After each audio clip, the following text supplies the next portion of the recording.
अगर आपकी नींद भी सुबह 3 बजे से 5 बजे के बीच खुलती है तो जानिए इस वीडियो में कि ऐसे में आपको क्या संकेत मिलते हैं। साथ ही हम आपको बताएंगे कि ऐसे में आपको क्या एक काम जरूर करना चाहिए। अगर आप वो काम नहीं करते हैं तो अपना ही नुकसान कर बैठते हैं। इसी के साथ मैं आपको बताऊंगी ऐसे संकेत जिनसे आप जान सकते हैं कि भगवान आपसे बहुत खुश है और जल्द ही अब आप माला माल होने वाले हैं। तो पूरी जानकारी के लिए इस वीडियो को अंत तक जरूर देखिएगा। नमस्कार दोस्तों, स्वागत है आप सभी का एक बार फिर से। दोस्तों सच्ची श्रद्धा से कमेंट्स में जरूर लिखें हर हर महादेव। दोस्तों इंसान की किस्मत चमकाने से पहले ऊपर वाला ये 3 संकेत जरूर देता है। इनमें से एक संकेत तो शायद ही किसी इंसान को मिला हो। क्या आप है वो इंसान? आइए देखते हैं। दोस्तों पुरानी कहावत है, जब भी ऊपर वाला मेहरबान होता है तो दौलत छप्पर फाड़ कर देता है। भगवान का साथ और इंसान की मेहनत अगर दोनों मिल जाए तो उस व्यक्ति को बुलंदियों को छूने में भी बिल्कुल देर नहीं लगती। लेकिन क्या आपको पता है, भगवान भी व्यक्ति के कामयाब होने से पहले ये 3 संकेत जरूर देते हैं। आपको बता दें, ऐसा हम नहीं कह रहे बल्कि ऐसा पुराणों में भी कहा गया है। जब भी किसी व्यक्ति के अच्छे दिन आते हैं तो ईश्वर उसे ये संकेत अवश्य देते हैं। आप भी जान लीजिए क्या आपको मिले हैं ये संकेत। आइए जानते हैं, लेकिन उससे पहले दोस्तों आपसे रिक्वेस्ट है कि वीडियो को लाइक करें, अपने दोस्तों के साथ शेयर करें और अगर आपने अभी तक चैनल को सब्सक्राइब नहीं किया है तो सब्सक्राइब करके बेल आइकन जरूर प्रेस कर लें। दोस्तों नंबर 1, अगर किसी व्यक्ति की नींद अचानक से बार बार रात के 3 बजे के बाद खुलती है तो इसे मामूली बात ना समझें। ये संकेत बहुत ही शुभ माना जाता है। ऐसा माना जाता है कि रात के 3 बजे के बाद देवी देवताओं की शक्तियाँ जागृत हो जाती है जो आपसे बहुत कुछ कहना चाहती है। ऐसे में आपका बार बार 3 बजे के बाद उठना कामयाब होने का संकेत है। वहीं रात के 3 बजे के बाद देवी देवताओं से मांगा हुआ वरदान कभी खाली नहीं जाता। ईश्वर आपकी प्रार्थना अवश्य सुनते हैं, लेकिन ऐसे में आपको ये काम जरूर करना चाहिए जो स्वयं ईश्वर आपसे चाहते हैं। अगर आप ऐसा नहीं करते हैं तो आपको शुभ फल की प्राप्ति नहीं होती। क्या है वो काम, ये भी हम आगे आपको इस वीडियो में बताएंगे। लेकिन आइए उससे पहले जान लेते हैं ऐसे ही और संकेत जो बताते हैं कि ईश्वर आपसे प्रसन्न है। नंबर 2, अगर आपको आपके सपने में ऊंचे ऊंचे पर्वत दिखाई देते हैं और वहां से बहता हुआ झरना आपको दिखाई दे तो ये बहुत ही ज्यादा शुभ माना जाता है। वहीं अगर इस जल को आप खुद को पीते हुए देख लेते हैं तो निश्चित तौर पर आपको कामयाबी अवश्य प्राप्त होती है और इस संकेत का मतलब है कि खुद ईश्वर आपको आशीर्वाद दे रहे हैं। नंबर 3, शास्त्रों के अनुसार अगर सपने में देवी देवता दिखाई देते हैं तो ये बहुत ही शुभ माना जाता है।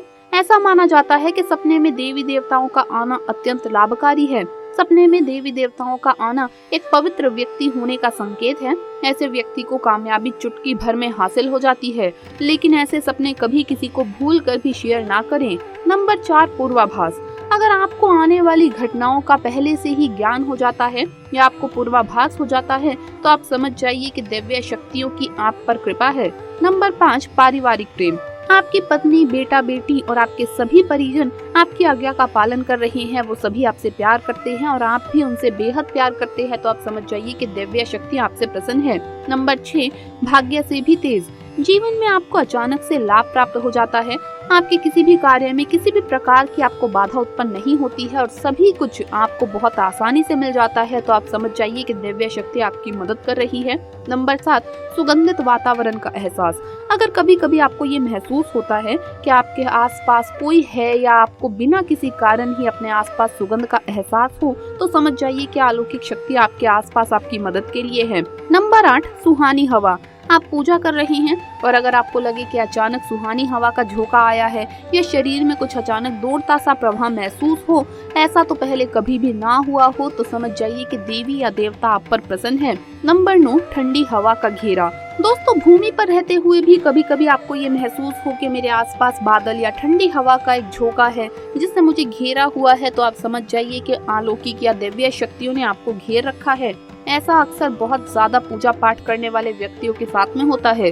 नंबर 10, रोशनी का पुंज। अचानक ही आपको तेज रोशनी का पुंज दिखाई दे जिसकी आप कल्पना भी नहीं कर सकते, या आपको अचानक ही कानों में मधुर संगीत सुनाई दे और आप आश्चर्य करें कि यहाँ आसपास तो कोई संगीत बज ही नहीं रहा, फिर भी वो कानों में सीटी बजने की तरह सुनाई दे, तो आप समझ जाइए कि आप दिव्य शक्तियों के सानिध्य में हैं।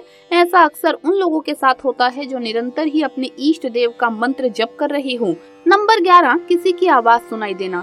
आप रात्रि में गहरी नींद में सो रहे हैं और आपको लगता है कि किसी ने मुझे आवाज दी है और अचानक से आप उठ जाते हैं, लेकिन फिर आपको आभास होता है कि यहाँ तो कोई नहीं है, लेकिन आवाज तो स्पष्ट थी। ऐसा आपके साथ कई बार हुआ है तो आप समझ जाइए कि आप पर किसी अलौकिक शक्ति की मेहरबानी है। ऐसे में आप हनुमान जी का ध्यान करें और धन्यवाद दें। नंबर 12, सपने में अगर आपको हरे भरे बाग बगीचे या फिर खेत दिखाई दे, यानी चारों तरफ सिर्फ हरियाली ही हरियाली दिखे, तो इसका मतलब है कि आपको जल्द धन प्राप्त होने वाला है। इसी तरह अगर आपको सपने में शंख और मंदिर की घंटियों की आवाज सुनाई दे तो इसका मतलब आपके आसपास किसी न किसी माध्यम से धन आने वाला है। नंबर 13, सपने में उल्लू देखना भी धन की प्राप्ति का संकेत माना जाता है। सपने में लाल साड़ी वाली महिला पूर्ण श्रृंगार करे हुए दिखाई दे तो इसका मतलब है कि आपको लक्ष्मी माँ ने दर्शन दिए हैं, जिससे आपकी आर्थिक स्थिति जल्द अच्छी होने का आपको संकेत मिलता है।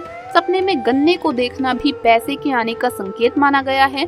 अगर सपने में आपको सफेद या फिर सुनहरे रंग का कोई सांप दिखाई देता है तो इसका मतलब है कि आपको जल्द ही धन की प्राप्ति होगी। नंबर 14, सपने में अपने आप को घोड़े पर चढ़ते देखना मतलब आपको कोई नया काम मिल सकता है, जिससे आपको अच्छा खासा लाभ प्राप्त होगा। नौकरी वालों को ये सपना आए तो इसका अर्थ है कि आपकी उन्नति होगी। अगर आप सपने में काले बादल देखते हैं या साथ ही बारिश भी अगर आपको दिख जाए तो इसका मतलब है कि जिस भी चीज में आप निवेश कर रहे हैं वहां आपको धन लाभ मिलने वाला है। सपने में पान खाना सुख समृद्धि आने का सूचक है। नंबर 15, सपने में अगर आपको कोई छोटा बालक ठुमक ठुमक कर चलता हुआ दिखाई देता है तो इसका अर्थ है कि आपको जल्द ही कहीं से धन मिलने वाला है। सफेद कमल, लाल कमल, केतकी, चमेली, चांदनी और गुलमोहर के फूल सपने में दिखाई देना निश्चित ही भविष्य में अपार धन संपत्ति आने का संकेत है। नंबर 16, रात में अचानक ही एक क्षण के लिए बांसुरी या घंटी की आवाज का आना भी शुभ संकेत माना जाता है। माना जाता है कि ऐसी आवाज आने का मतलब है कि आपके घर में देवताओं का आगमन हो रहा है। ऐसे में हरि नाम को बोलते हुए सो जाइए। आपको जिस किसी दिन ऐसी आवाजें सुनाई दे या कोई भी इस तरह का आभास हो तो ध्यान रखिए कि उस आवाज का कभी भी पीछा न करें। इन आवाज के बारे में आप सिर्फ अपने परिवार में या किसी बुजुर्ग को ही बताएं। किसी बाहरी व्यक्ति को बताने से इनका प्रभाव खत्म हो जाता है और इससे मिलने वाला लाभ आपको नहीं मिल पाता। नंबर 17, अगर आपको रात 12 बजे से 3 बजे के बीच पायल की आवाज सुनाई देती है तो यह आपके लिए शुभ संकेत है। कई लोग इसे नकारात्मक शक्तियों से जोड़कर घबरा जाते हैं और उठकर घर में लाइट ऑन कर देते हैं, जबकि ऐसा जरूरी नहीं है कि आपको सुनाई देने वाली आवाज नकारात्मक शक्तियों का संकेत हो। इस समय अगर पायल के चलने की आवाज आ रही है तो इसका मतलब आपके घर में माँ लक्ष्मी का आगमन हो रहा है। ऐसे में उस समय आपको भयभीत होने की बजाय प्रसन्न हो जाना चाहिए और मन में माँ लक्ष्मी का ध्यान करके चुपचाप वापस से सो जाइए। दोस्तों, अगर आपकी चप्पल रास्ते में चलते चलते टूट जाती है तो ये भी शुभ संकेत माना जाता है, लेकिन इस बात का ध्यान रखें कि घर में कभी भी टूटे हुए जूते चप्पल आपको इकट्ठा करके नहीं रखने चाहिए। टूटे हुए जूते चप्पल अगर घर में हैं तो ये आपके दुर्भाग्य का कारण बनते हैं। ऐसे जूते चप्पल आपको अपने घर से तुरंत ही बाहर कर देने चाहिए। चलिए अब जानते हैं कौन सा वो काम है जो आपको तब करना चाहिए जब अगर आपकी नींद 3 से 5 बजे के बीच में खुलती है। ऐसे में आपको उसी समय वापस सोना नहीं चाहिए। अगर संभव हो तो उस समय उठ जाएं, नहाकर नित्य कर्मों से निर्वृत्त होकर पूजा पाठ करें। लेकिन अगर संभव ना हो तो कम से कम अपनी हथेलियों के दर्शन करके भगवान के नाम का जप करें। आपके जो भी इष्ट हैं उनका नाम स्मरण करें और उसके बाद ही आपको सोना चाहिए। तो दोस्तों, आपको वीडियो कैसा लगा हमें कमेंट्स में जरूर बताएं। इस वीडियो को लाइक करें, अपने दोस्तों के साथ शेयर करें और अगर आपने अभी तक चैनल को सब्सक्राइब नहीं किया है तो सब्सक्राइब करके बेल आइकन जरूर प्रेस कर ले। जल्द मुलाकात होगी अगले वीडियो में। हर हर महादेव, जय महाकाल।